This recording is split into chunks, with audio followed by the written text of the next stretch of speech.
Bien, mesdames, messieurs, chers amis, bonjour à tous. J'ai effectivement l'honneur d'ouvrir ce colloque organisé par le groupe Europe des Nations et des Libertés, le groupe parlementaire auquel appartient le Front National au Parlement européen. Front National qui était, rappelons-le, largement arrivé en tête en France aux dernières élections européennes et dont nous souhaitons tous qu'il améliore encore son résultat la prochaine fois car il est le seul garant en France de notre identité et de nos souverainetés. Alors bienvenue à tous, je suis très heureux de vous accueillir dans notre Provence, même si je viens en voisin, quelques kilomètres. Je tiens évidemment à remercier tous les députés européens et députés présents ici aujourd'hui qui nous font l'amitié de venir en France et ici à Avignon, plus particulièrement bien sûr Nicolas Bay, coprésident du groupe et bien sûr donc nos collègues étrangers. Quand Nicolas m'a appelé pour me donner le thème de mon intervention, j'avoue être resté perplexe quelques minutes. L'Europe, une réalité plurimillénaire. Vaste sujet, vaste thème qui mériterait des heures d'exposé d'historiens. Alors j'ai réfléchi et un exemple m'a frappé pour commencer mon exposé. Dans la commune que je dirige depuis 2014 à Beaucaire, à quelques kilomètres d'ici, nous avons soutenu l'organisation d'une journée d'études consacrée à la Coupe au Santo le 1er octobre dernier. Pour la première fois depuis 1921, cet emblème de la Provence a été exposé aux Beaucairois. La Coupe Sainte, je traduis au cas où certains d'entre vous ne parleraient pas couramment le provençal, est le symbole de la Provence qui a redécouvert son identité locale au XIXe siècle grâce au génie de Frédéric Mistral. Et pourtant, la Coupe au Santo n'est pas provençale, mais catalane. Des Catalans espagnols l'ont offerte aux Provençaux pour les remercier de leur accueil alors qu'ils faisaient l'objet d'une répression en Espagne. L'hymne provençal s'intitule lui aussi La Coupe au Santo. Bon, assurez-vous, je ne vais pas vous le chanter aujourd'hui, et a été composé par Frédéric Mistral pour saluer précisément l'amitié nouée entre Provençaux et Catalans à cette époque. Je me suis alors dit que c'était peut-être ça, l'Europe plurimillénaire, des cultures proches, riches de leurs différences, des peuples dont le destin est de s'aider, de se secourir, pour que les Européens puissent enfin vivre libres et en paix selon leur identité et leur tradition sur leur terre. Nous ne sommes pas des historiens, le but de mon intervention ne sera donc pas d'essayer de comprendre en quoi l'Europe, en tant que civilisation ou ensemble de civilisations, a existé. Mais pour établir une construction européenne, il faut la faire reposer sur des bases historiques, sinon ce serait une construction ex nihilo, rapidement balayée par les événements. L'Europe existe depuis 30 000 ans, le terme existe depuis 2500 ans, les Européens se considèrent comme appartenant à cette civilisation depuis au moins 1300 ans. Et l'erreur de l'Union européenne est de croire que l'Europe existe depuis 1957 et le traité de Rome. Si la civilisation européenne n'existe pas, alors toutes les autres constructions se valent. Une construction méditerranéenne, une construction francophone, une construction des États ayant aboli la royauté, l'ensemble politique des républiques, tout est possible. Et pourtant l'Europe a quelque chose en plus que tout cela. Nous vivons en Europe, nous sommes des Européens, et le nier serait tirer un trait sur notre identité. L'Europe existe, la France en fait partie, la France a participé à construire et à façonner l'Europe depuis le baptême de Clovis, à en faire ce phare du monde pendant des siècles. La France, au carrefour des mondes latins, celtes, germains, à la fois protestante et catholique, est un condensé d'Europe, disait Fernand Braudel. Notre pays a une mission historique, rétablir l'idée d'Europe dans ce qu'elle a de plus beau. Ce qui nous dérange dans l'Union européenne, ce n'est pas le mot européenne, mais la direction prise par l'Union. Une union qui domine les États, qui impose des décisions technocratiques au peuple, le plus souvent au détriment de leurs intérêts. La première question est donc la définition de l'Europe.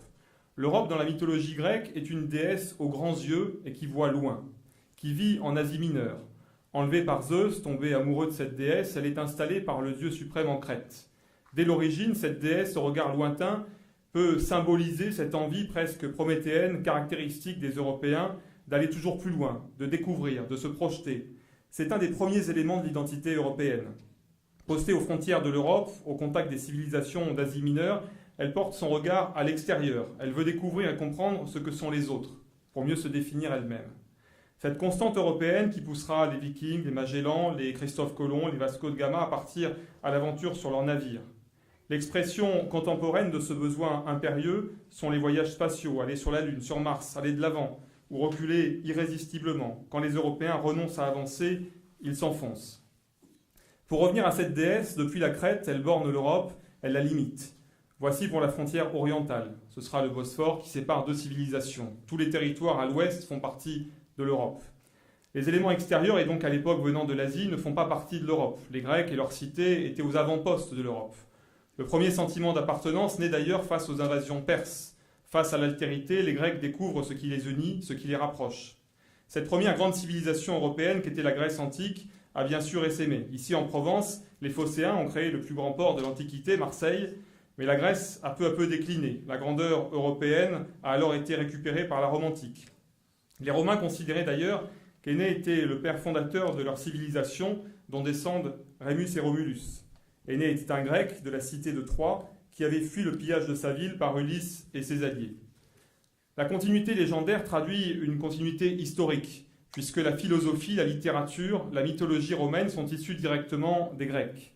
L'architecture, les sciences, la construction de la société, la démocratie ont été perpétuées par les Romains. Et l'Empire romain fut sans doute la première construction européenne en tant que telle, avec l'unification administrative, l'établissement de voies de communication, des précurseurs de la modernité. Avant que cet empire ne s'effondre sous les coups d'un cosmopolitisme galopant, avec des non-européens parvenant aux plus hautes responsabilités. On continue le voyage dans l'histoire. L'Europe connaît alors les fameuses invasions barbares, qui en réalité étaient des invasions intra-européennes, à part Gengis Khan et Attila.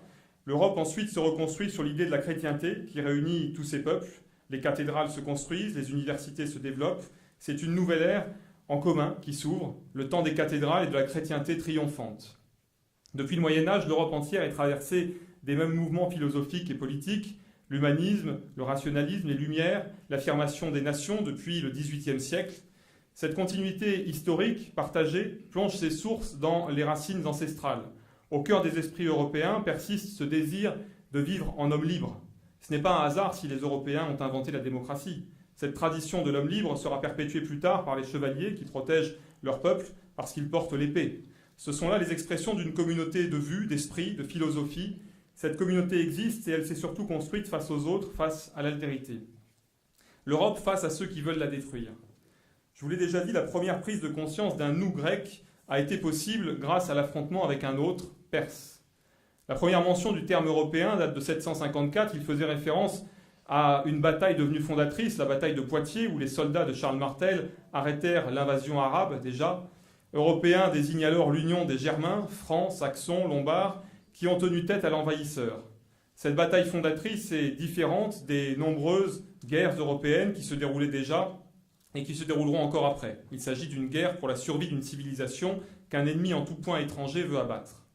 À cette époque, la chrétienté européenne commence à se confondre avec l'idée d'Europe. Cette terre est différente des autres.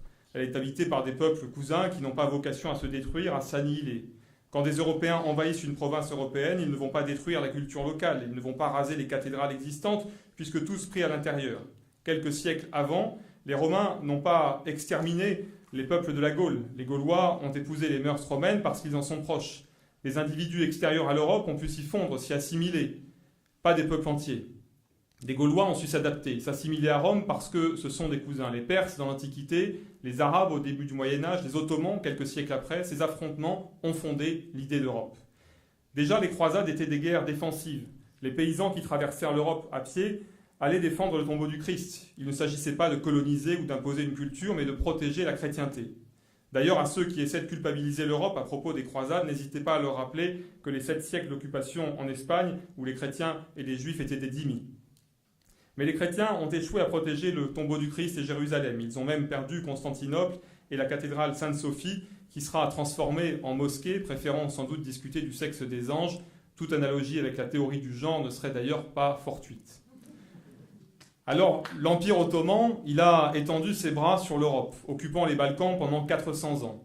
S'ensuivirent des siècles de guerre entre les monarchies européennes et l'Empire ottoman. À chaque fois, les Européens sont parvenus à mettre en déroute les envahisseurs asiatiques aux portes de Vienne en 1529, où Espagnols, Autrichiens et Allemands formèrent une grande coalition contre les forces ottomanes. Puis en Méditerranée, par 2 fois, les chevaliers chrétiens sont parvenus à battre les troupes musulmanes, largement supérieures en nombre à Malte et surtout à Lépante en 1571, menés par ce héros européen qui était Don Juan d'Autriche, qui dirigeait la Sainte Ligue.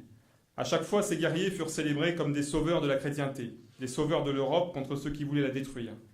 Je ne veux pas faire d'anachronisme déplacé, mais pour paraphraser Paul Valéry, à cette période, les Européens comprirent que leur civilisation était mortelle et qu'elle devait donc être défendue.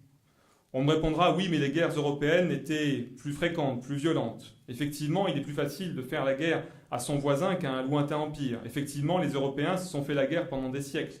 Effectivement, les pires abominations ont été commises entre Européens.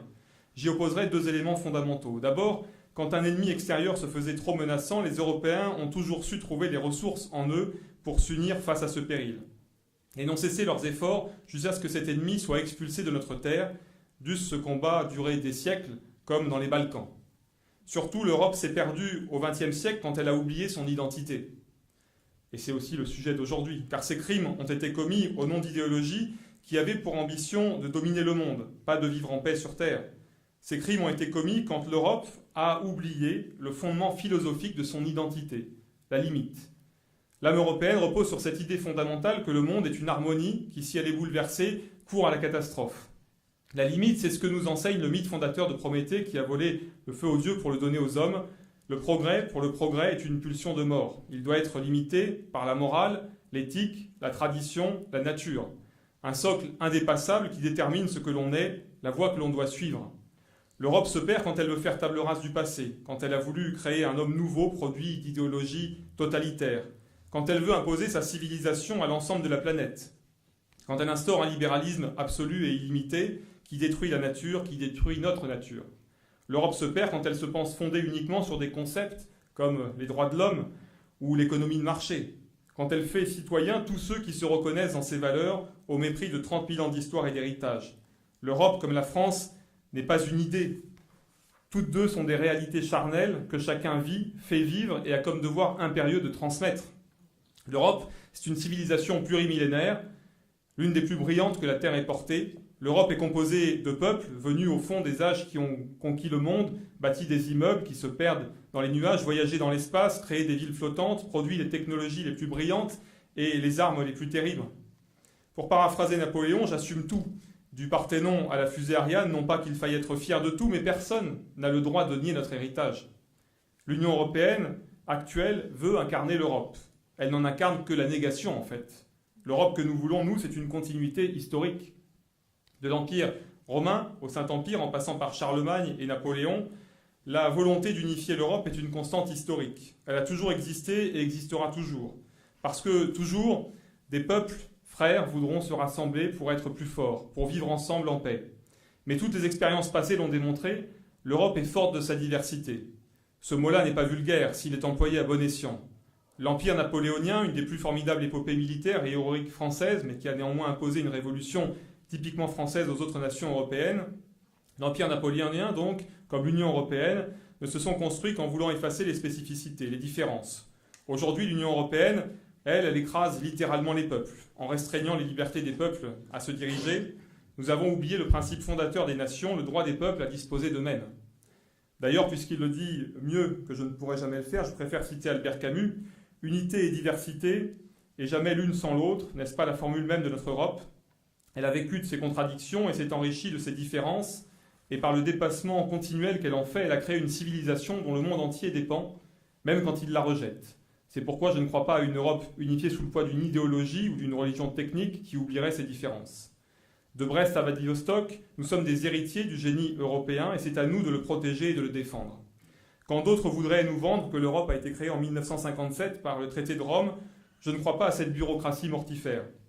Les peuples aujourd'hui rejettent l'Europe, mais c'est parce que personne n'aime cette technocratie bruxelloise, froide, machinale.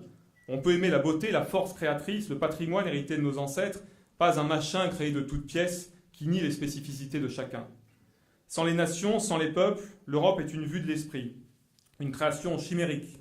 Alors oui, dans ce cas-là, tout le monde peut être européen. On peut même dire que la Turquie, le Maroc peuvent être membres de l'Union européenne aussi. Notre Europe, une Europe des nations libres, est aussi une Europe puissante. Elle ne s'aplatit devant personne, ni devant les États-Unis, ni devant la Russie, et surtout, elle combat fermement ceux qui veulent la détruire, comme les islamistes. Or, aujourd'hui, la France, comme les autres nations de notre continent, est confrontée à un péril imminent. D'un côté, l'impérieuse nécessité de retrouver sa liberté, recouvrer ce droit à disposer de nous-mêmes. De l'autre côté, l'urgence de conquérir un autre droit, celui de demeurer nous-mêmes. Ça, c'est important. Ce droit, aujourd'hui, nous est nié. Les exemples sont multiples, et notamment en France. Et j'évoquerai, à l'approche de Noël, la question des crèches, qui peut paraître anecdotique pour certains, mais qui est ô combien caractéristique de ce qui se passe aujourd'hui. Aujourd'hui, lorsqu'un maire fait installer une crèche au sein de son hôtel de ville, il a non pas un procès, ni deux procès, ni trois, mais 4 procès. Vous avez sans doute vu mon collègue Robert Ménard et mon collègue Steve Briouat qui ont été condamnés parce qu'ils avaient installé une crèche dans l'hôtel de ville. Bon, moi j'en ai installé aussi, je continuerai à le faire parce que c'est notre culture, c'est notre civilisation, c'est aussi notre identité.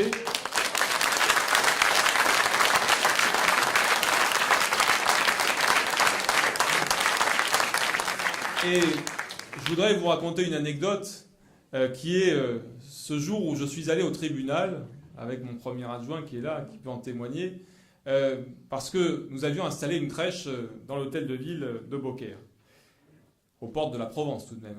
Et donc on nous a convoqués en urgence au tribunal parce qu'il y avait un référé en urgence qui a été fait. Donc le 22 décembre, il a fallu que j'aille au tribunal administratif de Nîmes, poursuivi par la Ligue des droits de l'homme.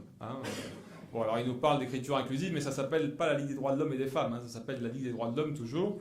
Donc la Ligue des droits de l'homme qui nous poursuivait, et puis qui était là au tribunal et qui disait « Monsieur le juge, si je vous ai convoqué en urgence aujourd'hui, un 22 décembre, parce que c'est eux qui convoquaient le juge, c'est original, donc si je vous ai convoqué aujourd'hui, c'est parce qu'il va y avoir un trouble à l'ordre public supplémentaire le 25 décembre avec l'arrivée de Jésus dans la crèche. Un trouble à l'ordre public supplémentaire.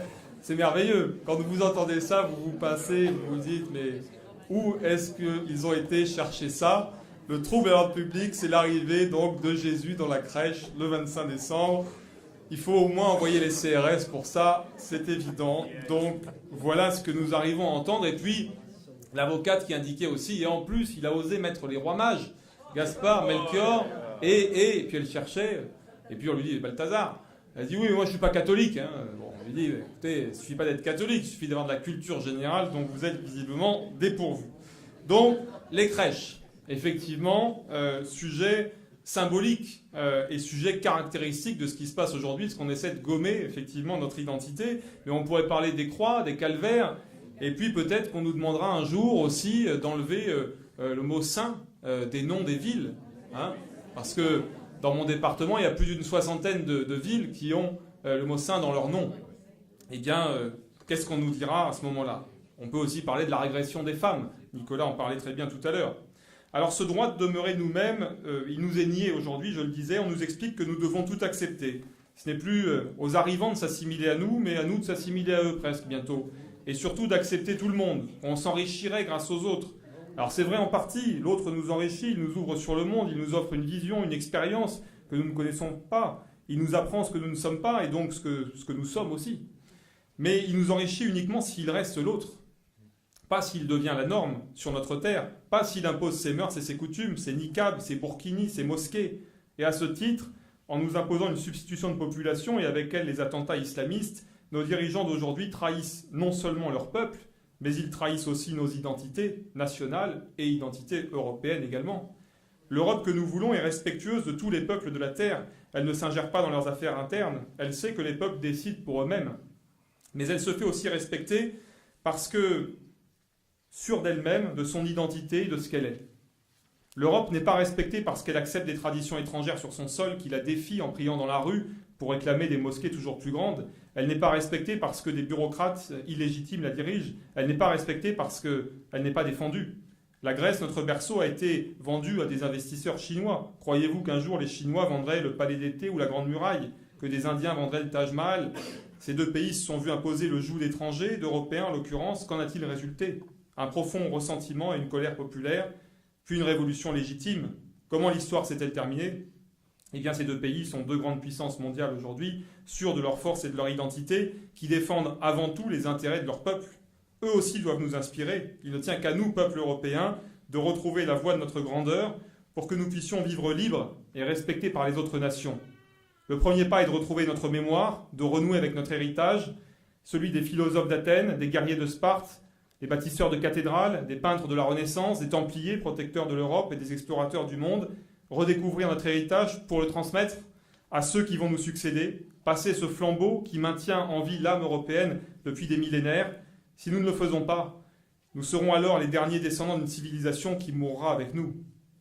Transmettre pour que notre civilisation survive et défendre notre identité envers et contre tout face au communautarisme, aux atteintes aux fondements et aux fondations de notre civilisation. Voilà l'enjeu d'aujourd'hui. Je vous remercie.